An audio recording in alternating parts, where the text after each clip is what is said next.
The boom rolled across our cul-de-sac like thunder swallowed and spit back by the mountains. Porch lights fired awake in a domino, curtains ripped open, and someone dropped a mug on concrete. Ceramic shattered in the exact rhythm of my heart.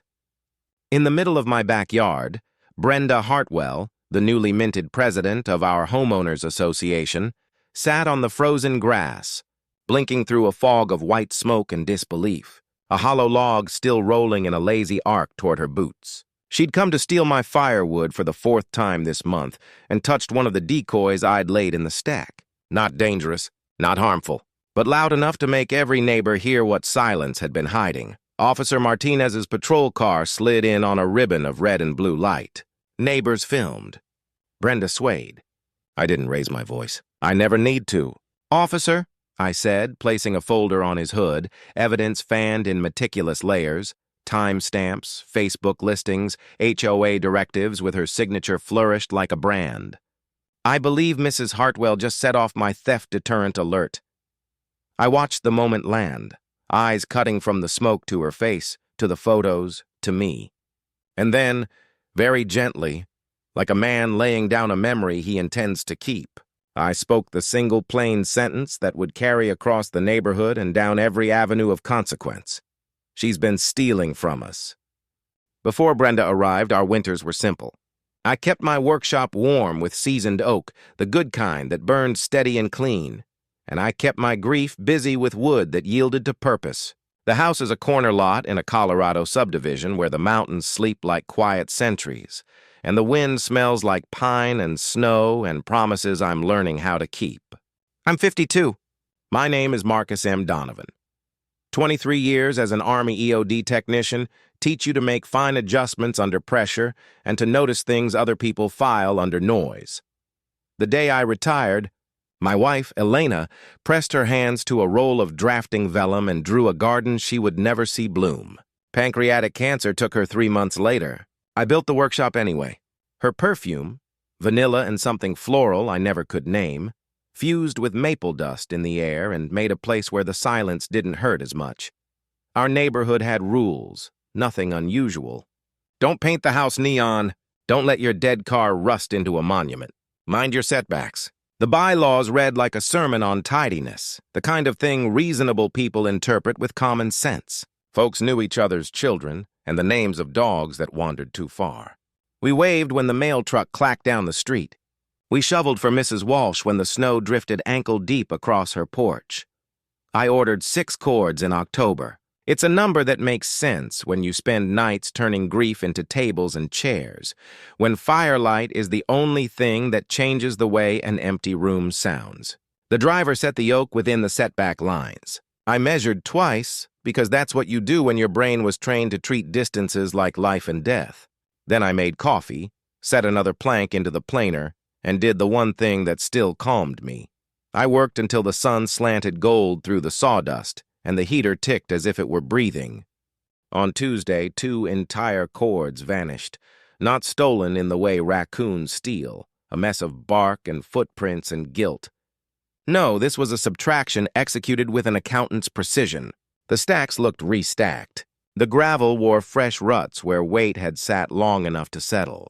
I walked the perimeter with a mug cooling in my hand and the slow-rising knowledge that someone had edited my life while I slept. On Thursday, a certified letter thudded against my door. Excessive firewood storage creates visual blight and fire hazard. Signed by our HOA president, newly elected. Brenda Hartwell. Deadline to comply, 10 days.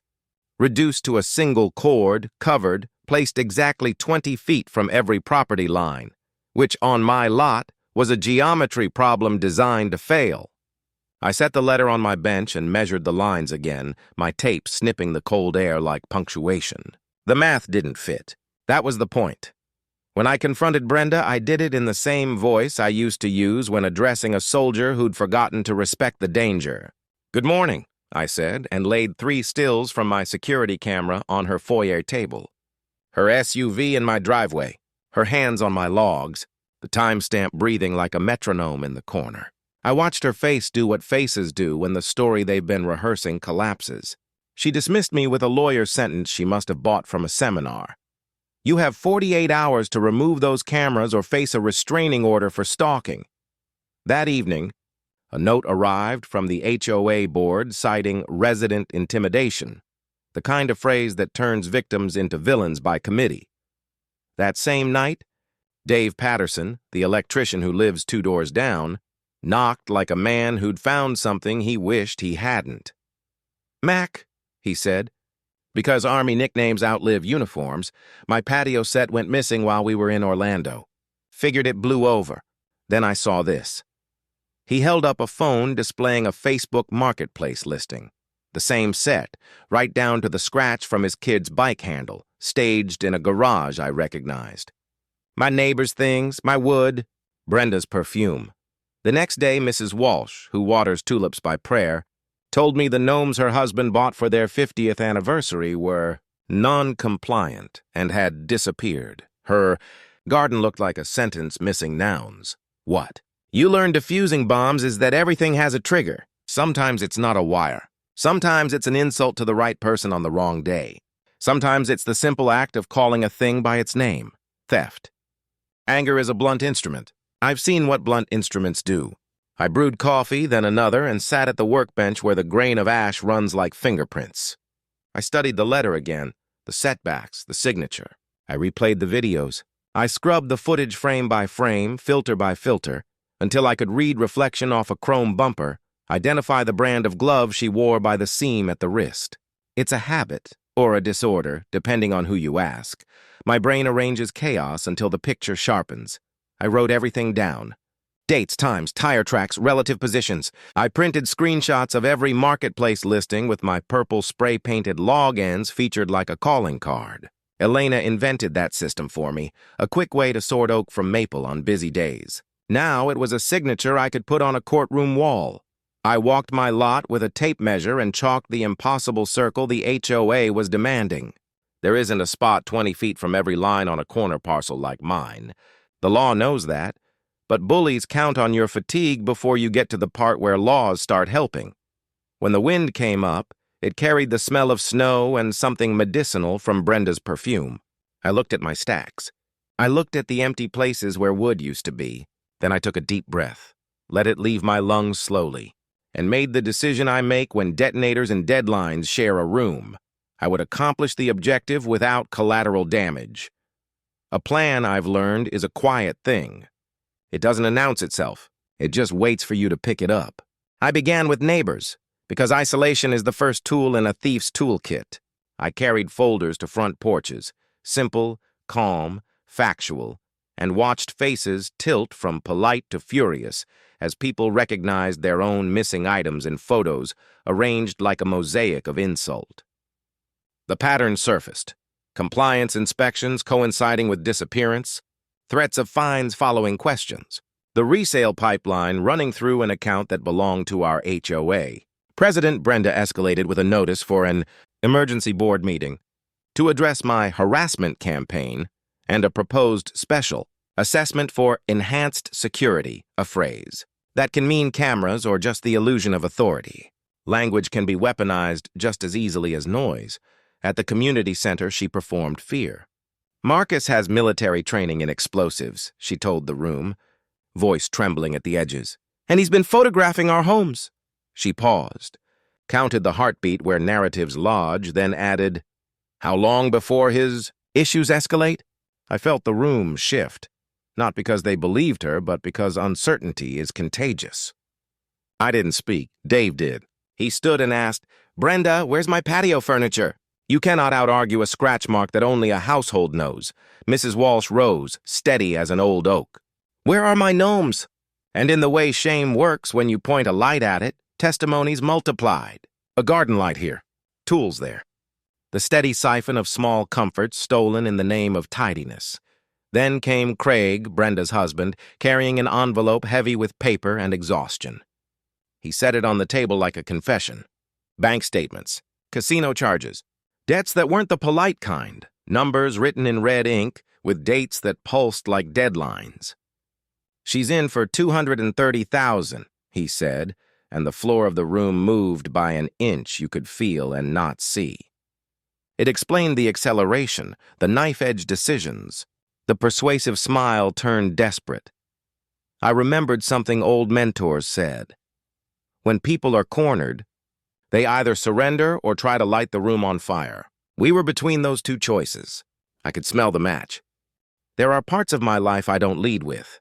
The runways in countries we pronounce like prayers. The dust in the seams of my boots that no amount of scrubbing can negotiate.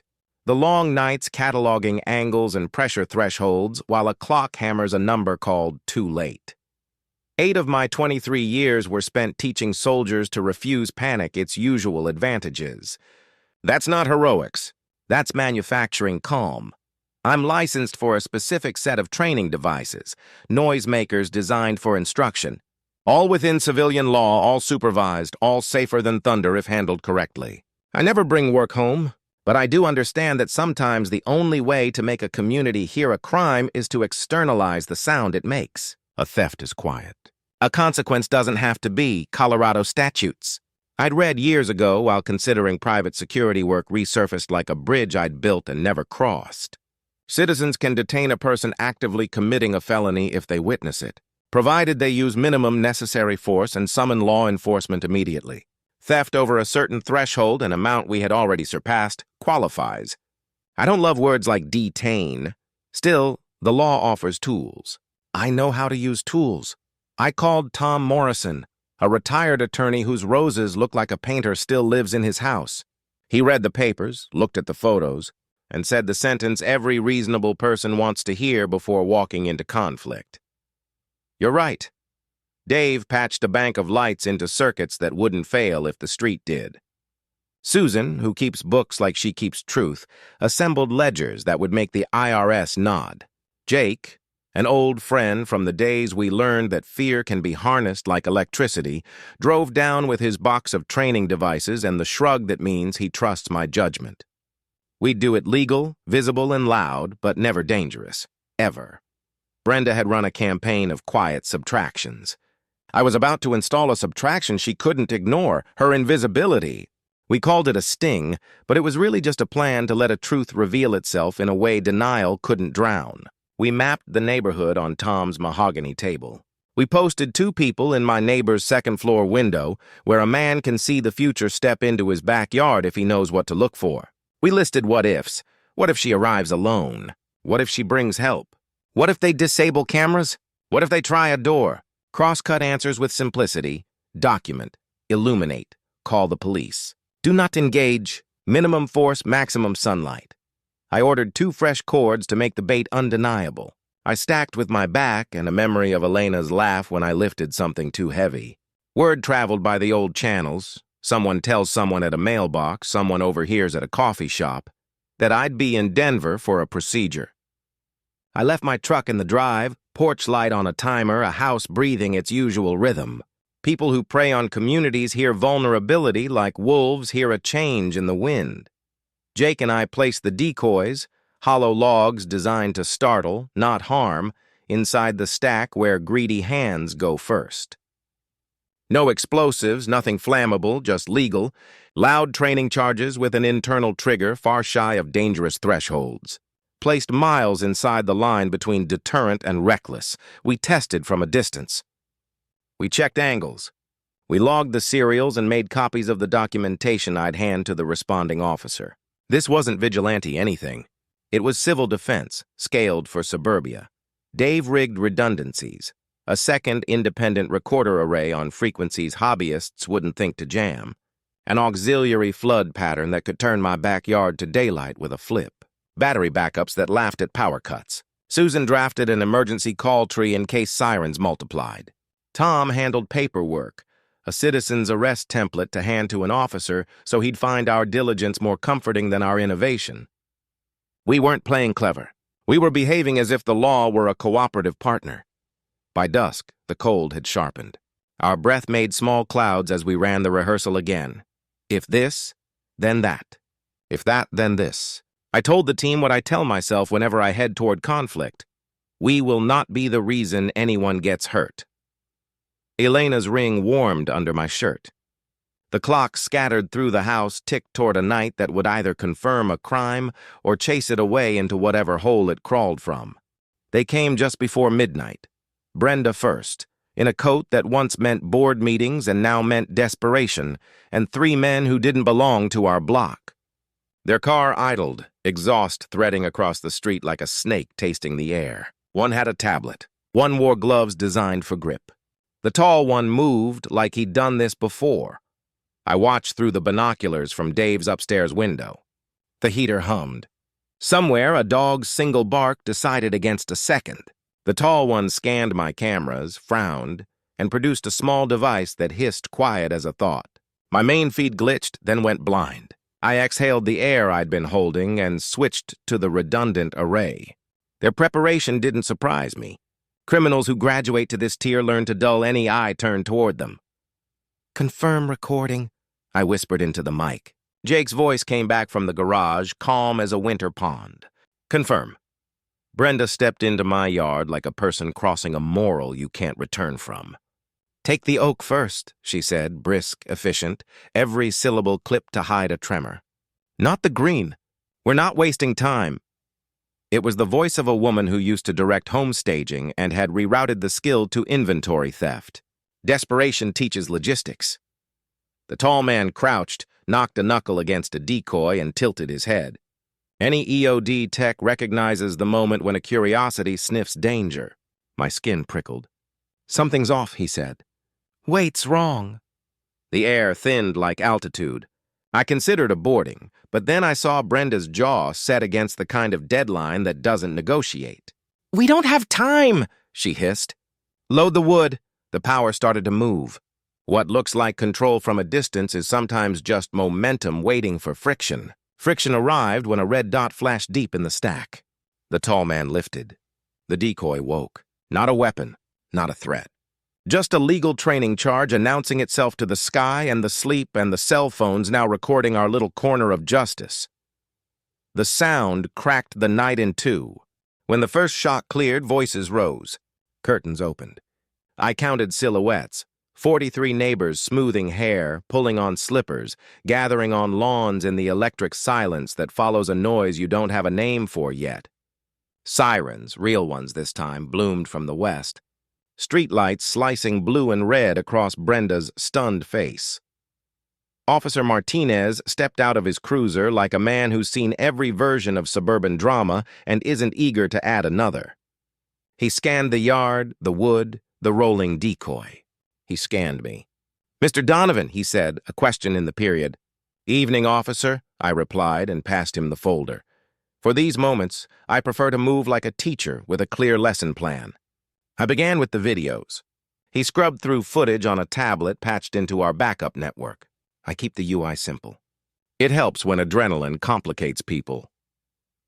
We moved to stills of marketplace listings featuring my purple log ends and Dave's scratched patio set. We paused on a financial summary Susan prepared with credits and debits, marching like soldiers in formation.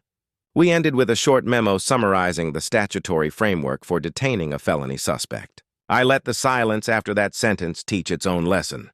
Brenda tried a tone I've heard from lieutenants on a first deployment. "He's dangerous," she said, gesturing at me. "He has devices." I kept my hands visible and my shoulders steady. "Training tools," I said. "Legal, documented, designed for noise. No heat, no shrapnel, no harm. One purpose, to alert the neighborhood and summon you."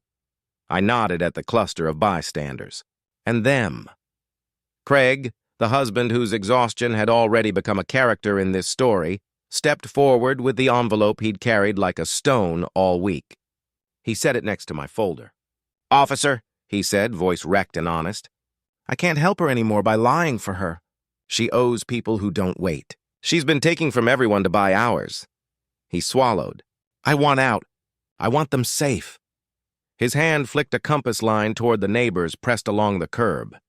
Tom joined us, offering the audit summary he'd refined with a litigator's care. He spoke in sentences a judge could file without editing. Unauthorized expenditures.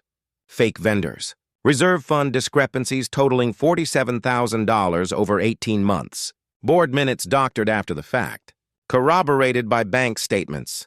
The crowd murmured in the way crowds do when the math lands in their bones. No shouting.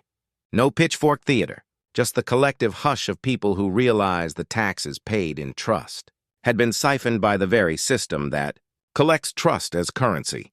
Officer Martinez glanced at Brenda like a man measuring a structure for load-bearing capacity. "Ma'am," he said, "I'm going to ask you to sit on the curb. We're going to talk about what happened tonight and what's been happening for a while." He turned to me. "Mr. Donovan, thank you for keeping this." He gestured to the smoking quiet. The decoy, the stack. Dramatic, but not dangerous. Neighbors gave statements. Their voices clear now that they weren't alone. Dave named the scratch. Mrs. Walsh named the gnomes. Others named lights, tools, patio heaters. The missing bits of their lives they'd explained away as misplacement until a louder truth forced them to rename it theft. Brenda covered her face with fingers that shook. For 1 second, the theater fell. Under all the entitlement and perfume and manufactured authority, I saw a woman who had crawled into a hole her pride didn't know how to climb out of. The law can handle theft. Addiction is a different trial. I felt a human ache. And then, because the human ache doesn't erase the harm, I let it pass. Justice isn't a final scene. It's a process. Lawyers like starting points. So do I. An arrest, a court date, hearings that felt like balancing equations. The charges arrived like a measured list. Theft, fraud, embezzlement, plus an addendum related to conspiracy. Once those 3 men were identified by a detective, who has better software than any neighborhood watch committee ever will. The plea deal looked like a chalkboard after a teacher finds an eraser. 18 months probation, 800 hours community service. Restitution set at $52,000 for things we could name, plus civil judgments I won't quantify here because individual dignity doesn't belong to my story. Her real estate license, already limping, went where licenses go when the state decides. A person has forfeited the privilege of trust, and then came the part a storyteller could have invented but didn't need to. The community service assignment our HOA could lawfully recommend to the court. The judge, sober, fair, not a bit interested in drama, chose from the list our board submitted. Maintenance of the Elena Donovan Memorial Garden. Newly established by unanimous vote on the common green, Mrs. Walsh donated 2 hand-painted German gnomes, twins of the ones stolen, to stand sentry near the roses. Mrs. Jules installed solar lights. Every Saturday morning, Brenda arrived in heavy gloves. She weeded, mulched, and set young plants straight when the wind had tipped them. Her posture shrank against stairs at first. It softened weeks later into something that looked a little like humility and a lot like a person learning the difference between authority and stewardship. The children figured it out first. Kids are like that. They don't know all the words for our sins, but they understand what a person does with their hands.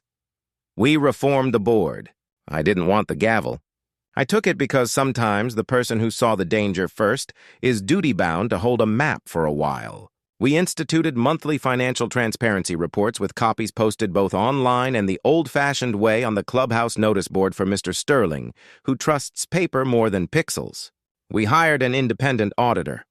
We rotated committee assignments so no one could build a tiny fiefdom out of a shared fence. We restored to the word association its first syllables, as soci, to be allied. A veteran group invited me to speak about what had happened, and I went because Elena would have pushed me towards service when I tried to pretend privacy was enough. We told the story soberly, not a fable, not a viral hit, just instructions on how to be citizens. Document, stand together, proceed within the law, protect the vulnerable before you protect property, and don't glorify the part with the noise. Grief doesn't end. It changes temperatures. The workshop still smells like wood and her perfume if I close my eyes. I still reach for a second mug in the morning sometimes and let my hand hover a fraction of an inch above the counter where hers used to sit. The garden carries her name now, not as a monument but as a verb. Children read it out loud when they pass. Elena liked verbs. She thought love was one. There's a scar in our neighborhood you can't see unless you know to look. It's in the way we pause at board meetings, not to wait for permission, but to make sure the smallest voice is tall enough to be heard. It's in Dave's habit of circling the block once more when he gets home late, not because he's suspicious anymore, but because he remembers what it feels like to be the first person to stand up and say, "No, I've learned that revenge is simply justice with heat left in it. You can boil an egg with it. You can also blister yourself. We chose another method. Cool the pan with sunlight, then serve the truth warm." The decoys didn't punish. They announced. The paperwork didn't humiliate. It established. The arrest didn't destroy. It interrupted. On clear nights, I sit on the bench at the edge of Elena's garden and count the solar lights pricking on, one by one, like daylight refusing to concede the whole shift to darkness. Somewhere between number 7 and 8, I feel something I have no word for that isn't peace, but lives next door to it. The wind carries the smell of cut grass and the faintest trace of vanilla I might be imagining. I take another breath anyway. If someone walked onto your lawn and tried to steal not just wood, but the small sense of safety that keeps a neighborhood human, what would you do? Rage alone, or gather calmly and make the truth too bright to deny? Tell me below. And if this story nudged you to document, to stand with a neighbor, or to reform a broken board without breaking your own integrity, subscribe for more true justice stories. We'll keep the tone civil, the steps lawful, and the ending, whenever possible, hopeful and redemptive.